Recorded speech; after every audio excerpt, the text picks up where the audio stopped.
안녕하세요. 저희는 용산 2층 부동산 이도연 공인중개사. 신현석 공인중개사입니다. 네, 반갑습니다. 반갑습니다. 네. 지난 시간에 저희가 이제 용산에서 이루어지는 재개발의 방식이 각각 다르다라는 얘기를 했었잖아요. 그러면서 이제 어떤 방식이 이루어지는지 북측에서부터 남측까지 한번 알아보자라고 말씀을 드린 적이 있어요. 그래서 오늘은 효창공원 압력에서 시행되는 도심 공공 복합 사업에 대해서 한번 짚어보도록 하겠습니다. 네. 지난주에 제가 말씀드리기로 거기가 3080 도심 공공주택 복합 사업으로 진행이 된다라고 말씀을 드렸어요. 네. 지금 뭐 진행이 된다라는 말 자체도 좀 조심스러운 게 어쨌든 후보지 선정까지만 마친 상태. 그렇죠. 그렇죠? 네. 네. 그래서 어찌됐든 간에 본 지구 지정 받으려면 요건이 있잖아요. 그렇죠. 그 네. 요건 좀 한번 말씀해 주세요. 네. 너무 헷갈려서요. 그렇죠. 여기 보면 토지 등 소유자의 66.7%, 그러니까 3분의 2 이상이 동의하고 인원수. 네. 네. 그리고 전체 토지 면적의 2분의 1 이상, 50%. 50% 면적 이상을 충족을 해야 네. 그것도 1년이라는 기간을 두고 예정지구에서 1년간 그 요건을 맞춰야 본지구 지정을 받을 수 있는 걸로.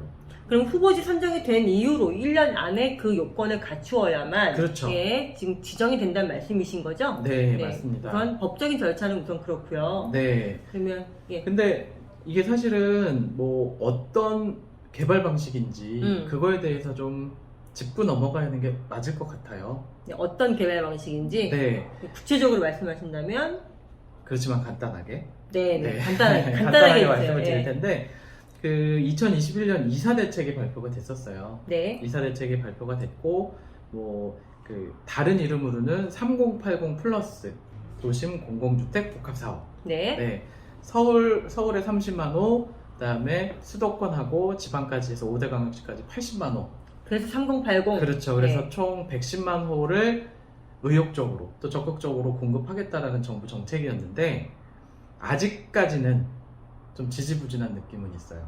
네, 아직까지 뭐 지지부진하자 하더라도 네. 우리가 기대하지 못했던 그 용산 효창공원 압력이 지금 후보지 선정이 되었잖아요. 네네. 그러면서 저희가 솔직히 좀 쇼킹하긴 했어요. 이 금싸라기 땅에 도심 공공 복합 사업이 들어온다면 어떤 장점이 있고 어떤 단점이 있는지 그거에 대해서 한번 좀 파악을 해야 될 것 같아요. 왜냐하면 찬성의 목소리도 있지만 분명 반대의 목소리도 지금 꽤 높다고 들었거든요. 그럼 네. 장점과 단점을 한번 알아보는 시간을 갖도록 하겠습니다. 네. 네. 뭐 장점부터 말씀드릴게요. 네. 일단 효창공원 압력, 네. 네, 도심 공공주택 복합 사업은 말처럼 역세권을 개발하는 거예요. 역세권. 네, 지금 현재 용문동하고 원효로 2가가 네. 포함된 곳 지역이 현재 용도 지역이 2종 일반 주거 지역이거든요. 네. 근데 역과 가깝기 때문에 역세권 고밀 개발에 인센티브를 주겠다. 그럼 우리가 생각하는 역세권 개발, 그 역세권 시프트에서 약간 조금 더 상향된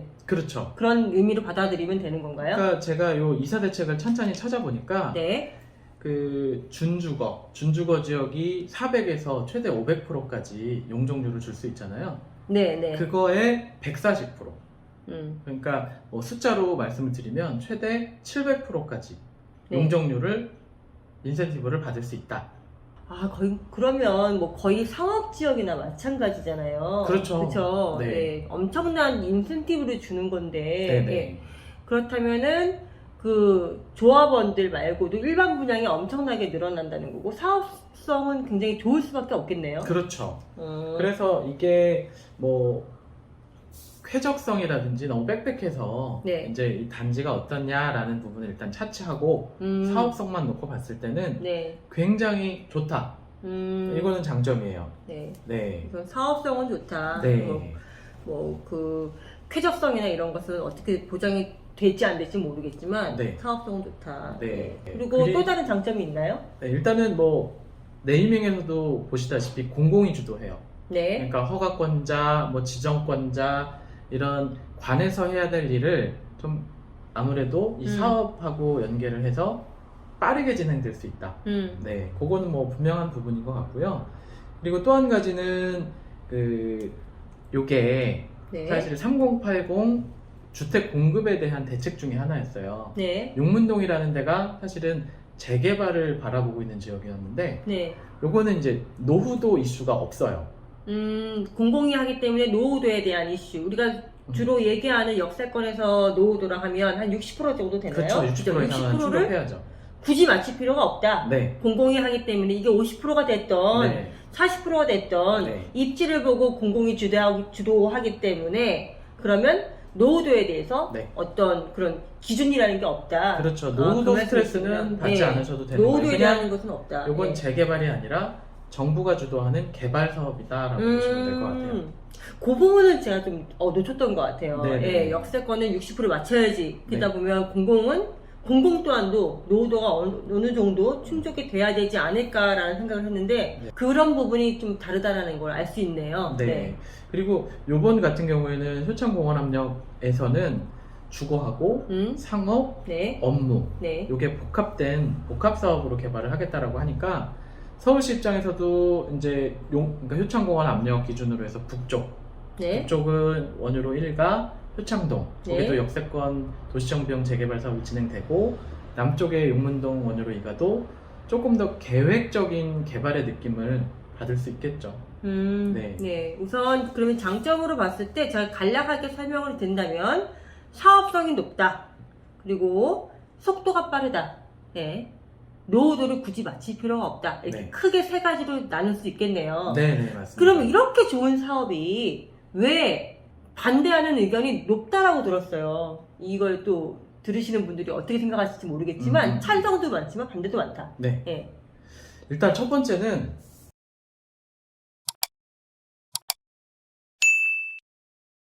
권리산정 기준일이 좀 문제가 될 것 같아요. 일본 권리산정 기준이 네. 이 권리산정 기준일이라는 게 보통은 신축 빌라라든지 네. 그런 거에서 이슈가 되는데 여기 지금 도심복합 공공개발 사업에서는 날짜가 말도 안 되게 못이 박혀 있어요. 네. 이 법률이 통과된 날짜인 2021년 6월 29일. 그럼 지금 지정해서 내년 1월 28일 정도 본지구 지정이 된다고 하면 네. 한 1년 반 동안 네. 이 내용을 모르고 매매하셨던 분들 또 신축 빌라를 분양받으셨던 분들 이분들은 다 꼼짝없이 청산된다라는 거죠. 그러니까요. 그 작년에 6월 29일 이후로 네. 여기가 솔직히 그런 이슈가 있던 지역이 아니었거든요. 그렇죠. 그러다 보니 그냥 용산이 좋다더라. 그래서 구축 빌라를 매수를 하시거나 하셨던 네. 분들이 있으셨을 텐데 네. 그냥 내가 필요해서 라고 매수를 하셨던 분들은 어떻게 보면 되게 청천벽력과 같은 소식일 수밖에 없겠네요. 그렇죠. 예, 예. 네. 이 거래 제한이라는 것이 그렇게 꼭 나쁜 건가요? 저는 잘 이해가 되지 않아서 한번 조금만 다시 짚어주세요. 일단 거래 제한이 되면 그러니까 거래 제한이 된다라는 거는 2021년 6월 29일 이후로 매수를 하신 사람들은 주택 입주권을 안 주고 청산하겠다라는 거잖아요. 그러면은 여기에 있는 빌라든지 주택이든지 매수할 사람이 없어지겠죠? 그렇겠죠? 그러면 가격이 사실은 이게 호재라고 보고 이제 가격이 올라가는 거를 원천적으로 막겠다는 거죠. 그러면 그 네. 거래 그 시세가 네, 어느 정도 시점이 되면 멈춰버리겠네요. 다른 데는 다 올라도. 그렇죠. 아, 네, 그런 네네. 부분 때문에 개인의 자산을 과도하게 좀 억누르는 거 아니냐라는 논란이 있을 수 있죠.